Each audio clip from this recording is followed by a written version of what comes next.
Thanks very much for joining us today. I'm Helen Jung. I'm the opinion editor with the Oregonian. And we have the Yes on 109 campaign meeting with us. How about if you just start off by telling us a little bit about what this measure is and what it would do? Well, sure. If we can launch into a few opening remarks, we'll cover that ground, if I may. Thank you, first of all, for this opportunity to seek your endorsement for Measure 109, Oregon's psilocybin therapy measure. As originators of the measure, Sheree and I are thrilled that voters have a chance to advance this important therapeutic option and help address what we see as a mental health crisis in Oregon. You know, we have some of the highest rates of mental illness in the country. Depression and the lingering effects of trauma devastate far too many families. Addictions have ravaged our communities. And beyond a terrible human toll, our state's mental health crisis translates into billions of dollars lost in missed work, disability, and healthcare costs. That's right. So the situation is very challenging. However, there is hope, and there's some good news that we want to share with you. A growing body of research suggests that psilocybin, a natural compound found in many species of mushrooms, can, as a part of therapy, help relieve a variety of mental health issues, including depression, anxiety, and addictions. The psilocybin solution has shown such promise that the FDA has designated it as a breakthrough therapy for the treatment of depression. What that means is that psilocybin, when administered under supportive conditions, demonstrates an excellent safety record and likely delivers substantial improvement over current available therapies. That's right. Since setting this campaign in motion way back in 2015, we've seen a steady stream of promising data coming from leading research institutes, suggesting that just 1, 2, or 3 psilocybin sessions can produce impressive and long-lasting results. For example, in palliative care research at Johns Hopkins and NYU and UCLA, psilocybin therapy led to marked improvements in symptoms of both anxiety and depression, secondary to a terminal cancer diagnosis. Psilocybin shows similar promise in addressing major depressive disorder, with benefits lasting months after treatment. And in smaller scale studies, psilocybin therapy significantly decreased alcohol consumption for people with alcohol use disorder, while 2/3 of heavy smokers reported continued abstinence from tobacco at 12-month follow-up. So that's why, after learning all we could about the safety and efficacy of psilocybin therapy, it became our mission to challenge its prohibition and make it available to Oregonians. So, as Tom mentioned, we have worked tirelessly to develop and advance a careful, durable therapeutic framework with the necessary guardrails to deliver psilocybin services in licensed settings to people who might safely benefit. We followed the science, we kept safety at the forefront, and we emphasized equitable access. The result is Measure 109, which defines a careful regulatory framework and licensing system. It allows for a sequence of therapeutic sessions powered by the alliance between a licensed facilitator and a client or a patient. So it's a modality that emphasizes the key ingredients of successful therapy, including the helping relationship, the healing setting, and the therapeutic frame. And the program will be discreet. So under this measure, no one's going to legally buy psilocybin to take home or use in public. No minors will have access. Sessions will occur only in licensed facilities, not in residential neighborhoods. And psilocybin products won't be branded or marketed to the general public. So really every precaution is taken to keep the focus where we think it belongs, which is compassionate care, safety, and healing. That's correct. So finally, the measure includes a 2-year program development period in which no licenses will be issued. And during these years, the Oregon Health Authority will draw up rules and regulations and appoint an advisory board of experts to define training, safety, practice, and ethical standards for service providers. So the bottom line is, we're going to take our time and we're going to get this right. So that's our brief overview of Measure 109. And at this time, if it's okay, I'd like to turn it over to Nick Gideons. He's a doctor from OHSU and a hospice director. And we know he can share his insight into the research and the potential impact that this would have in Oregon. Actually, let me jump in real quick. Can you tell me, when you talk about licensed practitioners or facilities, so are you talking about that this would be an entirely new licensing system? Yeah, that's correct. Okay, who would be eligible then to become licensed? What qualifications would you have to have in order to be eligible for consideration? Well, there's a few different licenses. The practitioner license to be a facilitator will require an intense training program that will be developed during this 2-year development period after the measure passes. So during that period, an advisory board of experts are going to come together, experts from around the world, medical personnel, as well as therapists, et cetera, to develop training program criteria. And so becoming a licensed psilocybin facilitator will involve completing that program as well as a licensure exam. Okay, so, but it's not like you don't have to have a medical degree or a therapist degree or anything like that. No, so in that advisory period, that will be discussed. And the way we see it is that we want to create avenues for facilitators to become involved. Working as a facilitator in a psilocybin session, in other words, sitting with someone who's having the experience, it's kind of its own unique discipline, and having a degree in psychiatry, for example, doesn't cover that. So where the potential credentialing more comes into play is in the assessment period. So what we do want to do is be very careful about assessing for contraindications, for example, with medicines. So we are going to be discussing that a lot in the advisory board context to create a triage system in which the assessment piece has medical oversight. The facilitation is a little bit of a different therapeutic context. And that medical oversight will be charged with the matching the care to the caregiver. And so that's a really important element that we'll be dialoguing with the advisory board over the next 2 years. And we really emphasize competency here. We want to connect clients with facilitators that can meet them at their level of need. And that's what we're going to create. I would like to kind of explore that a little bit more, but why don't we go to Nick first? Yes, and I'm happy to discuss that more as well. I'm speaking to you today. I'm an associate professor of family medicine at OHSU, and I have a lot of experience in end-of-life care, which is also maybe for about 2.5 years now, been hospice medical director in Portland and Salem for 2 hospice services under the Kindred corporate license that do care to about 125, 150 patients at a time on our census. And the reason I've learned more about the measure and become a strong supporter is that really we do see periods of just unmet need that just are not currently well served by our current pharmacologic or therapy model, really. And having really begun to hear about this research about 2 years ago at a multidisciplinary conference in Seattle, I've really been impressed as I've dived into the quality of the research on the great strides that can be made. Particularly, I would focus on the patients I know best. The studies have been done in advanced cancer, not exactly hospice patients, but really a pretty good surrogate for it. And compared to, I just had a chance to review the efficacy rates of the SSRI class of antidepressants. And this is substantially, instead of response rates in the low double digits, 20-30% rate, you see response rates with major reductions in symptom scores and depression and anxiety of 70 to 80% of patients responding with very large decreases in symptom burden. And I have, my team and I in the hospice estimate that we probably have about 15% of our patients at any given time who are really struggling with their end-of-life situation.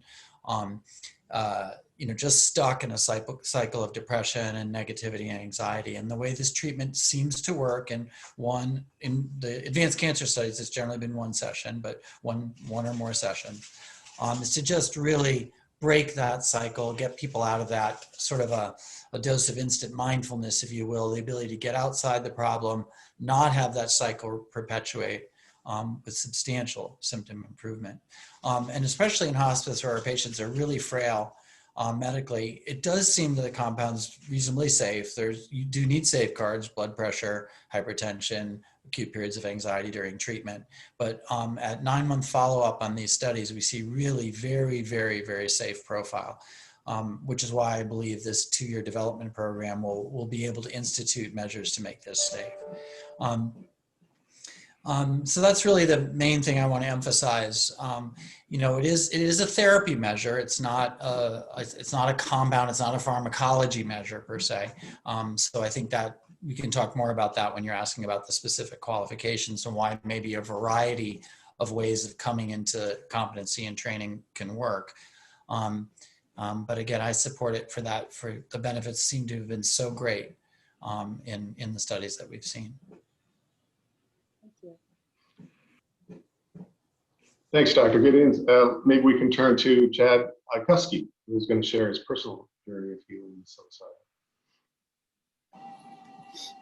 Yeah, hi everyone. I'm very, very grateful to be here, able to share my story. Can everyone hear me okay? There's a little bit of background noise. Okay. Yeah, we can hear you. Yeah, so I imagine you're probably all familiar with the Oregonian article. So I'll just try to kind of hit a little bit of the highlights of my background. I was a Navy SEAL for 18 and a half years. I did 12 deployments, saw lots and lots of combat, went all over the world. You know, the last several years of my career, I was burnt out. I was suffering from depression, anxiety, substance abuse, and I wasn't even capable of acknowledging that or you know, recognizing what I was actually experiencing. I was medically retired in 2017 for PTSD and PTSD related issues, such as the substance use, which was, you know, my way of trying to cope with everything that was going on. Around the time I retired, I heard about the efficacy of psilocybin therapy, and I immediately recognized that it was probably what I needed. But you know, where do you go find something like that when everything's illegal? So I kind of patiently waited for about 2 years and continued trying to transition out of military life. And yeah, I made a little progress, but ultimately I didn't know what was going on, but I knew that something wasn't right. I was not happy. I was incapable of making connections with people in my life. I was basically going through the motions. Then in spring of 2019, a former teammate of mine came through Portland to visit, and he was on his way down to a psilocybin therapy treatment program. So I immediately asked him to get me linked up with that same program, which he did, and I was finally able to go about 2.5 years after retiring from the military. And in the course of one weekend of this treatment, my life absolutely changed. I knew immediately that I had been going in the wrong direction, and I saw the direction I needed to go in. It created the space for me to be able to make the changes I needed to make in my life to start living a better way. And, you know, one of the most profound and lasting effects is just awareness.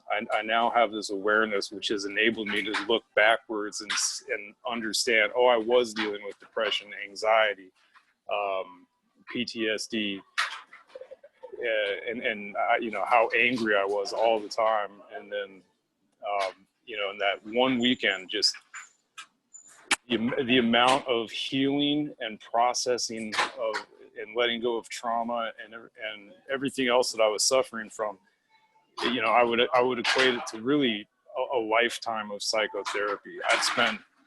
I'd spent several decades. Sorry. I'd spent.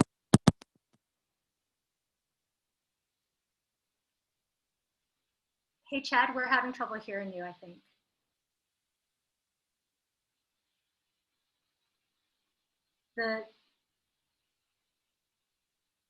Yeah, I think your volume cut out, or your, I don't know if you hit mute by mistake, or.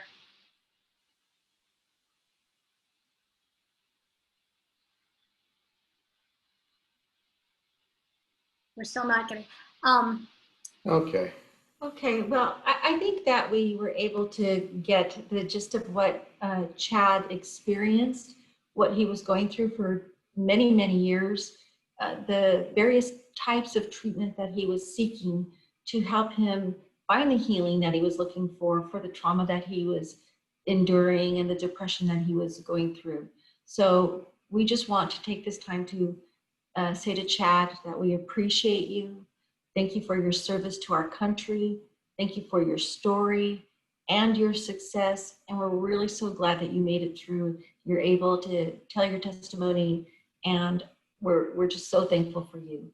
And at this time, we want to thank you, the Oregonian, for this opportunity to seek endorsement for Measure 109, which would provide Oregonians with access to psilocybin-assisted therapy. So Tom and I strongly believe, as well as many doctors, many others, that this measure will help save lives and improve mental health. And so we humbly ask you to publicly endorse Measure 109 for a healthier Oregon. And we'd be happy to answer any questions you may have about the measure. You can direct them to us individually or the group, however you'd like to proceed. Thank you so much. So let me just ask, is it not available in any circumstance in Oregon? That is correct. It is not. It is illegal in Oregon, and it is not available under any circumstances. So then I guess one question I have is, is there a discussion about just limiting it to medical providers, to people with an MD, to be able to prescribe or offer as therapy to patients? I think it makes more sense to put this in a therapeutic frame and create access for people who can safely benefit. There's no real rational reason to block people from accessing this modality when provided in this careful way, which includes preparation beforehand, assessment beforehand, as well as a supervised session with psilocybin, and then integration sessions afterwards. So it's a very contained, careful model, and it can help a lot of people. Psilocybin is not a pharma drug. It's a therapeutic experience that helps people in a variety of different ways, because as Chad was implying, the experience itself helps you go kind of where you need to go with your own subjective situation and issues.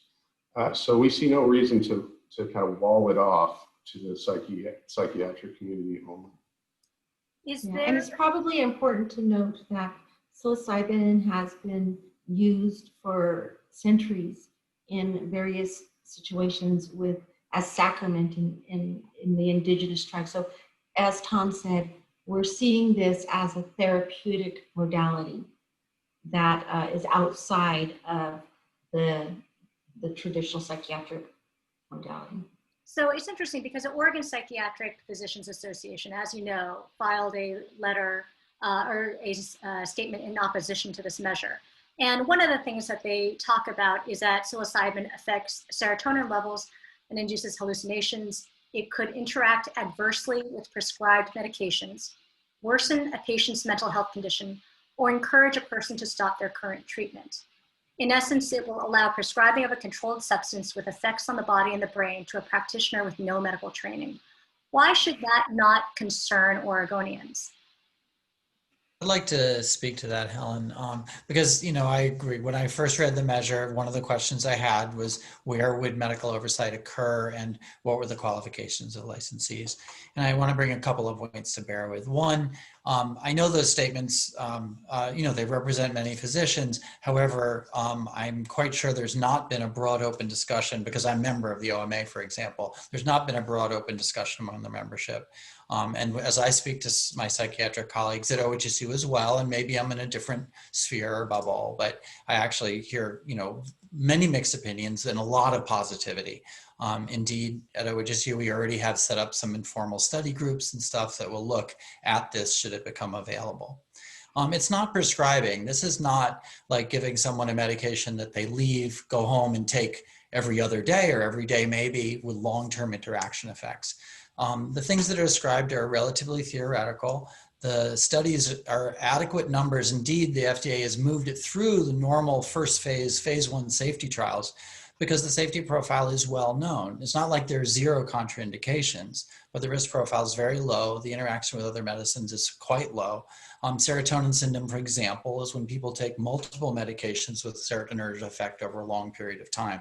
It's not that people shouldn't be trained to monitor a patient for an untoward reaction, blood pressure, temperature, but it's fairly simple monitoring.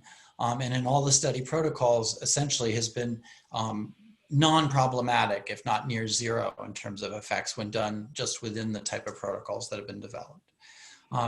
And as I've learned more about the measure and spoken to more people, I understand how this has become, essentially the medical model we have, and I mentioned, current efficacy rates, the medical model we have is useful. I endorse it, I practice it, but it definitely has limits. And to endorse a therapeutic model without ongoing medication needs. I've spoken to people from a variety of spectra of looking at this, the more spiritual side, the therapeutic side, such that I can see why they haven't constrained it onto a purely medical basket. Again, it's not an ongoing medication. So from that point of view, I've grown quite comfortable with this. I also have a lot of trust in the OHA and their development process. I have many colleagues who sit on boards looking at other questions, standards of care around other prescribing, standards of care around other chronic conditions, Oregon Health Plan qualifications for this treatment or that. The capacity is there. My understanding of the measure is it's essentially self-funded, so it's not going to be a burden on the state. The tax on the service centers pays for that development. So I'm quite optimistic that this is quite doable. And whether it's in the development of the regulations with medical directorships at the service center, if not, not at the provider level, but medical director of the service center, if that needs to be done, that can be done. You know that we have support from legislators. I have a lot of optimism. I don't think it'll be required from this measure, but we know that if it's gone sideways, there can be legislative fixes. And lastly, I do want to bring back to the experience. I understand that this is cutting edge and going one step beyond medical practice per se in this therapeutic model, but Oregon's been very successful with that. And of course, the example I think of is Oregon's medical aid in dying death with dignity law, which yes, it was a step, but it really did work out. Our slippery slope fears were not confirmed. Essentially has been successful in its implementation. And now a model that so many other states follow, that I feel comfortable that the thoughtfulness and the design of this measure makes it safe enough that that experience is likely to replay in this sphere.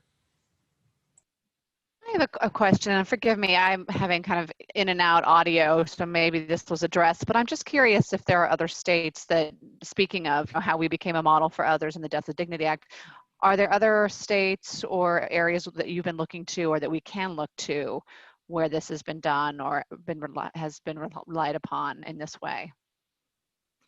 Yeah, at this time, there's no other state in our country that is looking to put this type of therapeutic framework on a ballot, or any legislators looking to get that through the political process in their states. So Oregon would be the first jurisdiction to implement this therapeutic model.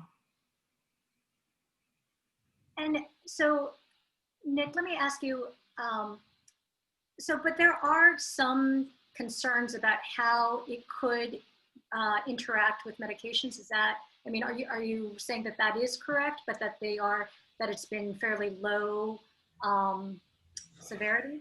Yeah, now, psilocybin is used in a recreational way in an unmonitored, unregulated setting for non-therapeutic uses.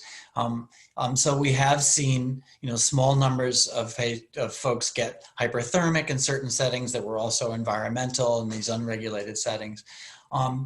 and that's probably one of the main sources of data where these relatively anecdotal and not observed in the controlled style studies, concerns about things like serotonin syndrome can come through. Those have been invoked to try and explain things that have been seen in the unregulated setting. They've been protected against in the study designs, and again been essentially non-problematic in the study designs. And I would assume that the regulations that come will follow those study designs closely. Does that help answer the concern about serotonin syndrome? I'll mention the other thing, it's not in the studies, it's not been unusual for people to have during their 6 to 8 hour therapy session periods of increased anxiety, well tolerated and still leaving them on the other end, grateful for the therapy and reporting decreased those symptoms have not seen permanent. And I'll say the same thing for precipitated psychosis. I do not take that lightly. I had an uncle in 1968 who had a precipitated psychosis and from a unregulated hallucinogenic experience. I don't take that lightly, but I do think, one, we haven't seen it in the studies, and two, careful screening and monitoring your patients should be able to discern who would be at risk for that, again, relatively theater X syndrome. I have seen acute psychosis and hallucinogens. I've managed patients like that, but again, those were acute, limited in time frame. The drug wears off, they went away, and that has not, again, been observed in the therapeutic setting. Where is the FDA in its approval process? We're in stage 2 trials. I think there's active planning going on for stage 3 trials. It's been granted this breakthrough status, which essentially says it's safe enough. Like I said, it's already through the phase 1 exemption process, that it's safe enough that we can go ahead with something that looks like it will be such a profound therapeutic benefit that we can accelerate the trialing studies. I will mention that I do think one of the things that has slowed this, because it's not a patentable pharmaceutical, you don't have that kind of investment in it. So I do think that's been one of the things that's made it slower than we might like, given the initial. As well as being blocked by prohibition. This has been unscientifically scheduled 50 years ago by Nixon back in the day in a completely different atmosphere. And since then, it's been, there's been very strenuous efforts by research teams to break through the red tape to study psilocybin, and they've been successful in doing that in the last 20 years or so, and developed quite a body of research in these areas.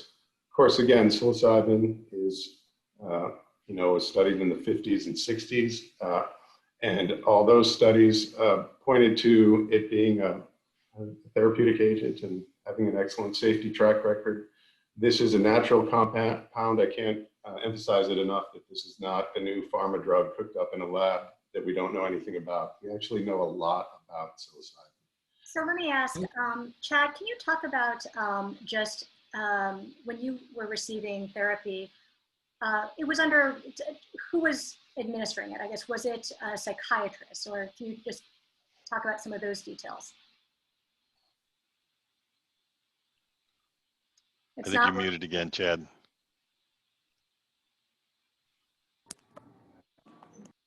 There we go. Okay, can you hear me? Now you're back. All right. I just had to unplug and plug back in.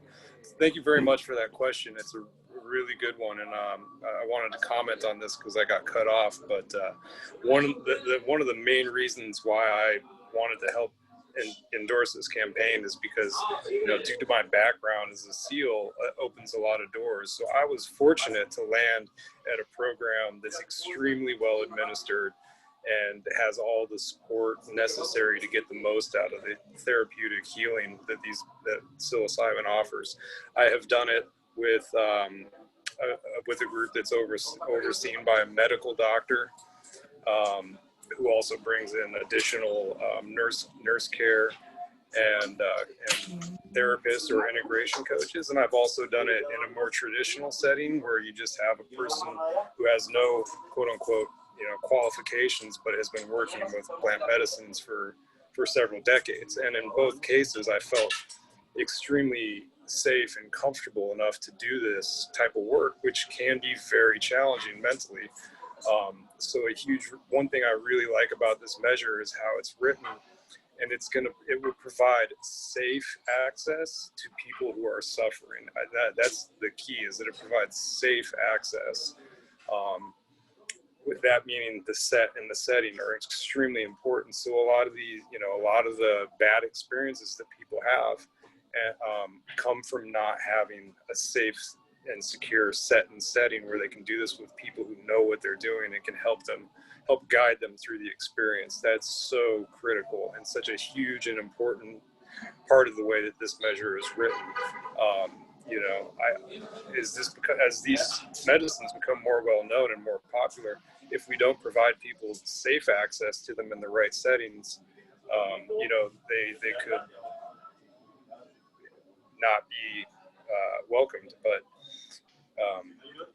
I've seen, not only did one session absolutely change my life, give me my life back again.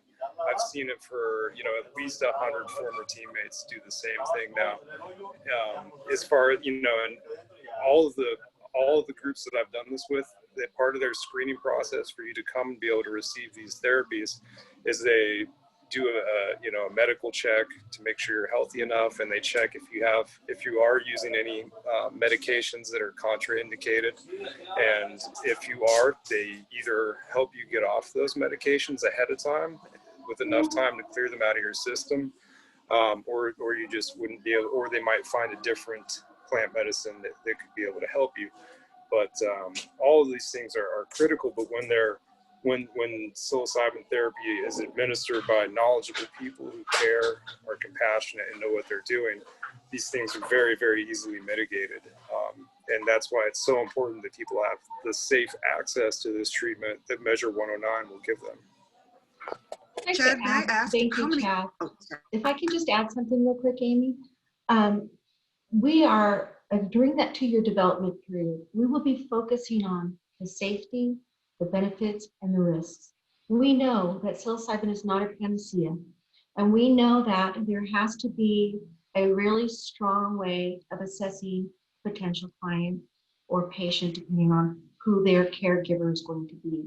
So we're very, very aware that we have to discuss and have dialogue around how we are going to address the various types of needs. And we intend to sit with the advisory board and encourage them to work on this risk assessment, and that we will be able to see that the individual who wants this type of therapy have been evaluated for risk, to make sure that it is that they are safe and able to benefit from psilocybin therapy, and all of the risks will be measured. So that's a part of what the 2-year development period will define. And I think that, again, just to emphasize, safety matters to us. And we are not unaware that there are risks for contraindications. That matters to us. And these things will be discussed with the advisory board and the OHA to create the best standard practices for getting people this type of therapy.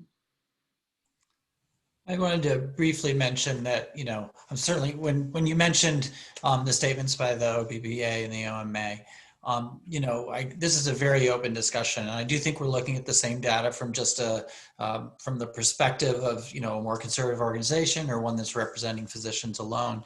But I'm certainly not alone in physician endorsement, besides ones that you might see publicly listed from the campaign.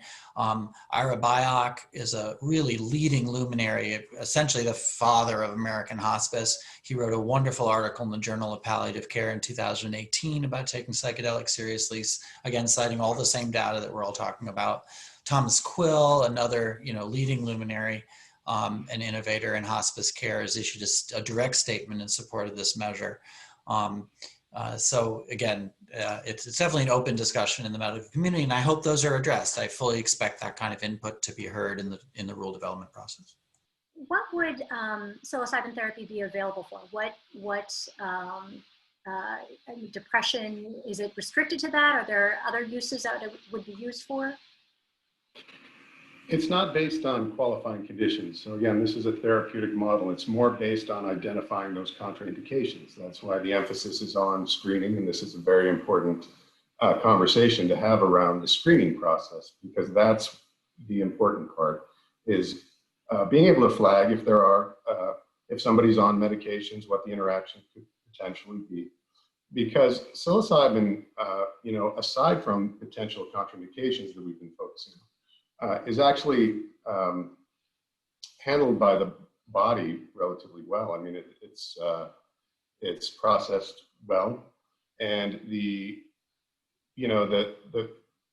experience itself is profound and vulnerable, and that's why it's a therapeutic context to have competent facilitators there who can manage that experience and guide somebody through that healing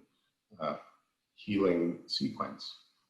But I'd like to say that, in therapy, unfortunately, when somebody wants to come to therapy to just work on struggles, they are experiencing a challenge in their life. They're not depressed, but they're experiencing a challenge, and they come to a traditional talk therapy, and they seek to have that relationship with their therapist.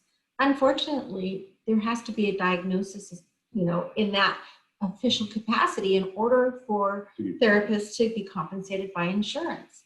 And so in this case, what we're doing is we're just expanding access, and where you don't have to have somebody diagnose you with something simply because you're seeking to get yourself in a better, healthier place. I often draw the parallel to hospice. I'm a medical director of a hospice, but I don't see those 125 patients. We have chaplains, we have social workers. Since becoming involved in Measure 109, I've now met people who are interested in undergoing training or have had some level of background with this, who are chaplains, who are the right psychologically or psychiatric trained nurses, who are social workers. So to simply define what exactly the way to something that's a therapeutic broad measure, it's a model I've grown quite comfortable with. It's part of team-based care. I think it's a good addition to what the medical model offers, but I can really see now why this has been expanded and not medicalized to that degree. I still think a responsible practitioner is going to be looking at the risks and benefits, and certainly the benefits are greater when someone has an established diagnosis like PTSD or major depression. And the FDA is in phase 2 right now, and then next step would be phase 3. And why not wait for the FDA to get their act together, finish this off, and then follow that framework? Sure. Well, there's no track record of that happening with any natural substance to come off of Schedule 1. That's one. And again, that would put it into a pharma context for particular conditions under the purview of the medical model. And I think this discussion is really kind of clarifying our thoughts about that. So that was really one of the inspirations for moving forward with the ballot initiative, was to put it on what we see to be a philosophically sound footing for this particular intervention. And that's in the therapeutic container rather than a purely medicalized, pharma-driven container. That's the core issue then, right? I can say that. Yeah. Would it be up to the work group in the next 2 years, if this passes, to decide how strong of a medical connection there was? I mean, for instance, if this work group decided that there could be practitioners, but they had to be directly linked to a psychiatrist, and so, or under the direct oversight of a psychiatrist, is that something that would be up to the work group to decide? It would be. So what we did right into the initiative is we want to create an avenue for anyone who has the heart and discipline to get involved in some fashion. So in other words, someone can be in the room to sit with a client who has developed that competency. However, the advisory board has leeway to create regulations around that service center and what's needed to be there to be fully safe and operational. So there's going to be continued dialogue around what is required with regard to a service center So again, there's a license to become a service center. There's a license to become a practitioner. So those requirements, you know, they'll be different, and there'll be different conversations around that. So I think, you know, like Nick was saying, maybe there's a medical director at the service center. There's different ways this can go, but I know that it will be fully discussed by the top experts in the world, including from the medical community, because through this campaign, we've had the pleasure of connecting with all those folks, and they're very interested in being involved. So. Yeah, I really trust the OHA to do a good job of that. And yes, I also, just like in the hospice world where I'm directing this, but you know, almost all the medications really come off standard set protocols, and nursing, that decision is delegated to nursing case managers, chaplaincy, social work. Yes, I have a director role, but it's hardly a physician-centered model. It's a team-based model. So I have a lot of confidence that that will be developed correctly. I have a couple of questions. Oh, go ahead. Can I ask a couple questions? Thank you. Chad, I was curious, how many times have you done this therapy? Yes, thank you for that question. I have done, I believe, about 4 times now. It was from the very first time. It was everything I needed, and it gave me immense relief from the suffering I was going through, as well as really giving me a roadmap to continue making changes in my life and practicing those changes that help me continue to heal and just improve the quality of my life. And then, you know, also for me personally, there's been an aspect of spiritual awakening and growth that's come along with it in the sort of follow-on sessions as well. So, you know, I've seen it be completely effective for people, and in as little as 1 session. And I also, when I add that, you know, I have gone back to it a handful of times, I think that's one reason why, you know, others, myself being a former SEAL, and other people who have lived sort of extraordinary lives for a long time.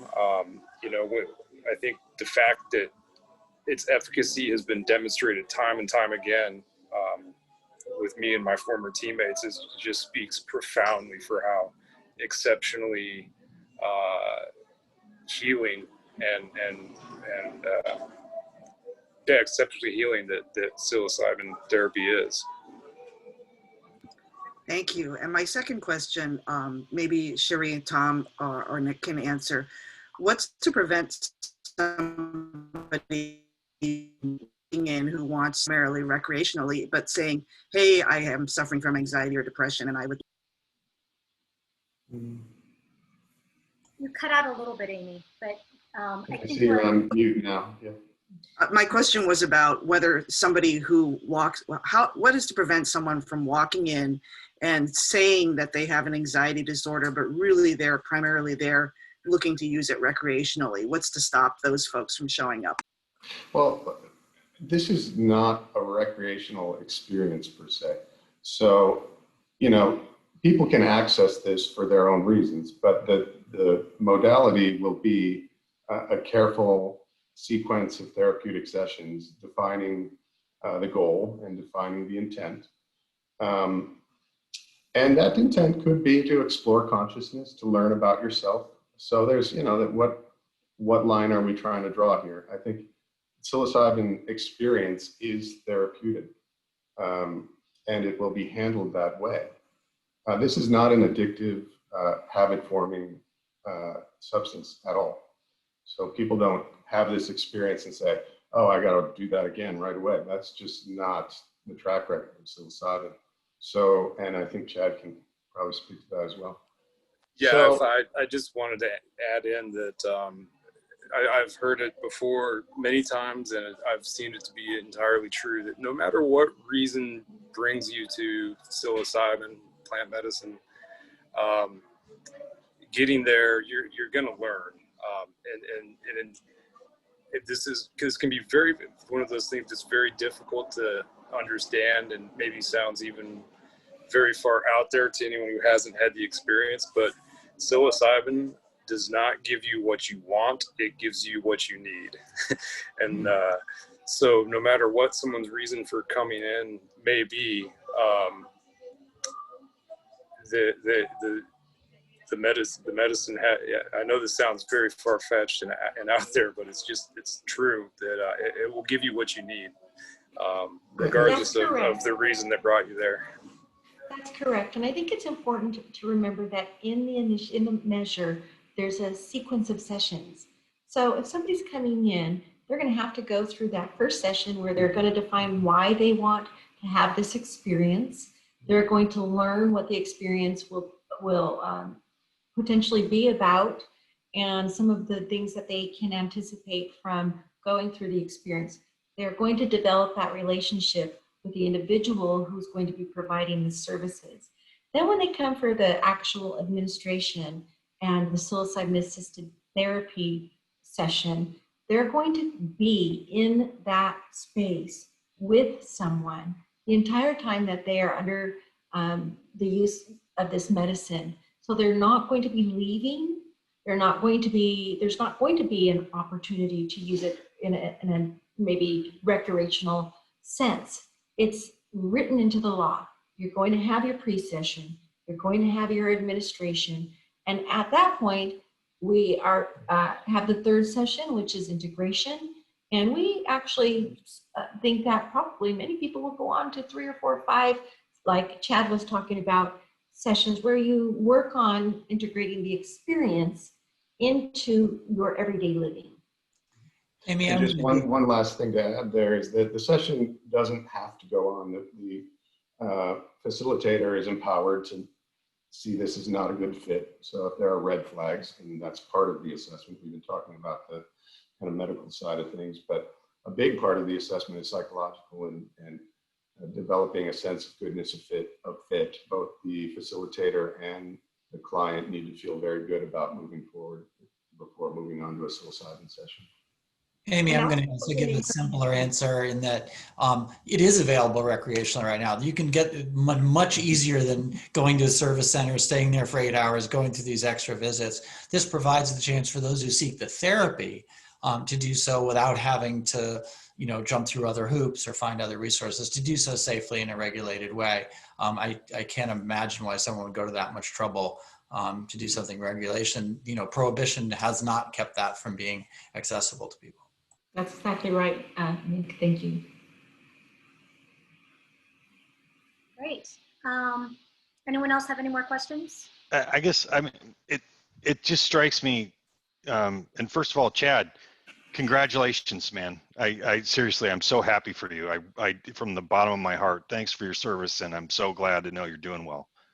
And I guess when I think about where this is at and what it's really about delivery mechanism. It's about keeping it out of a medical, a strict prescriptive medical environment. And that's really something as we talk about this, that's what I'm going to have to weigh. So